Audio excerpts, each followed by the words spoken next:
Assalamualaikum warahmatullahi wabarakatuh. Kami dari kelompok 4 akan menjelaskan gejala penyakit pada tanaman.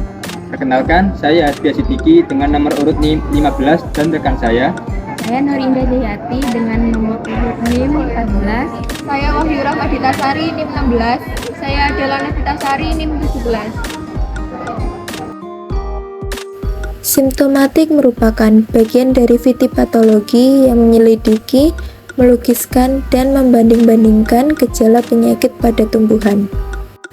Secara morfologi, gejala penyakit dapat dibedakan menjadi 3 tipe, yaitu yang pertama adalah gejala nekrotis, kedua gejala hipoplastis, dan yang ketiga gejala hiperplastis. Gejala nekrotis disebabkan karena adanya kerusakan pada sel atau bagian sel ataupun selnya mati.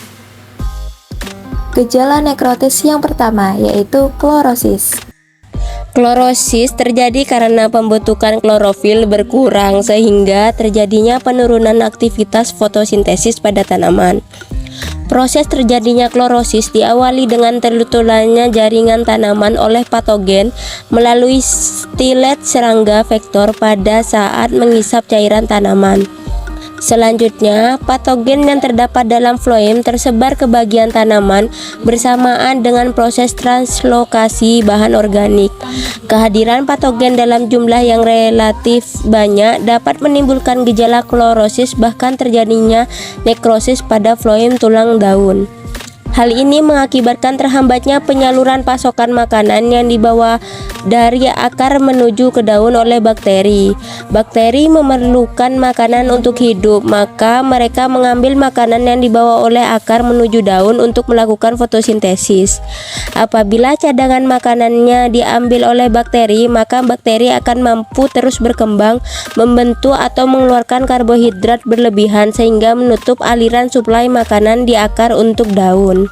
Kemudian gejala nekrotis yang kedua yaitu nekrosis. Nekrosis yaitu matinya sel atau sekumpulan sel yang terbatas pada jaringan tertentu, sehingga membentuk bercak-bercak noda-noda berwarna coklat atau hitam yang kemudian dapat menjadi kelabu keputih-putihan. Kadang-kadang pada bercak tersebut terbentuk garis-garis kontris. Contohnya, nekrosis pada daun jambu yang bisa disebabkan oleh berbagai faktor termasuk kelebihan atau kekurangan air, kekurangan nutrisi, serangan hama, atau penyakit. Untuk mengatasi masalah tersebut yaitu perhatikan kebutuhan tanaman, pastikan penyiramannya cukup, memberikan pupuk yang seimbang, dan melakukan pengendalian hama, serta memperhatikan gejala penyakit untuk tindakan lebih lanjut. Gejala yang kedua yaitu gejala hipoplastis. Gejala hipoplastis merupakan gejala yang disebabkan karena terhambat atau terhentinya pertumbuhan sel. Pada tanaman jagung ini merupakan salah satu contoh tanaman yang terkena gejala hipoplastis, sehingga pertumbuhan tanaman jagung ini terlihat kecil dibanding dengan tanaman jagung yang lainnya. Pengendalian dapat dilakukan dengan cara, yaitu yang pertama pengendalian secara fisik dan mekanis, kedua pengendalian hayati, ketiga pengendalian kimia. Strategi yang paling efektif bergantung pada penyebab spesifik gejala hipoplastis. Apabila disebabkan oleh jamur, maka pengendalian kimiawi merupakan pengendalian yang strategis. Dan apabila disebabkan oleh kekurangan unsur hara, maka pemupukan dapat dijadikan pengendalian yang paling tepat. Gejala yang ketiga yaitu gejala hiperplastis. Pembesaran abnormal pada ukuran organ tanaman. Pembesaran abnormal organ tanaman dapat dibedakan menjadi dua, yaitu hyperplastis atau hyperplasia dan hypertrofi. Hyperplasia merupakan pembesaran abnormal dikarenakan pertambahan dari jumlah sel, sedangkan hypertrofi merupakan pertambahan besar dari ukuran sel. Penyakit yang masuk ke dalam kategori hyperplasia ataupun hypertrofi diantaranya yang pertama yaitu paru, merupakan salah bentuk dalam pertumbuhan tanaman dengan bentuk yang agak bulat.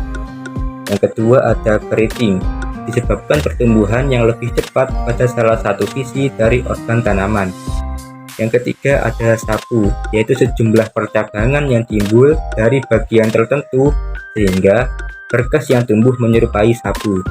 Yang keempat adalah akar berambut, yaitu sejumlah akar halus yang dibentuk secara abnormal. Beberapa penyebab dari hyperplasia atau hypertrofi diantaranya: yang pertama, genus bakteri Xanthomonas seperti Xanthomonas citri yang menyebabkan kanker jeruk. Dan yang kedua, genus bakteri Corynebacterium seperti Corynebacterium michiganense penyebab kanker tomat. Upaya yang dapat dilakukan untuk mengendalikan hyperplasia atau hypertrofi yang disebabkan oleh bakteri yaitu: yang pertama, melakukan eksklusi atau karantina pada tanaman terinfeksi ataupun tanaman dari luar yang masuk ke lingkungan baru. Yang kedua, menghindari penanaman benih tidak tersertifikasi.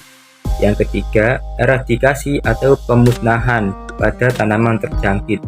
Dan yang keempat, yaitu mengembangkan varietas yang tahan dari serangan bakteri penyebab penyakit.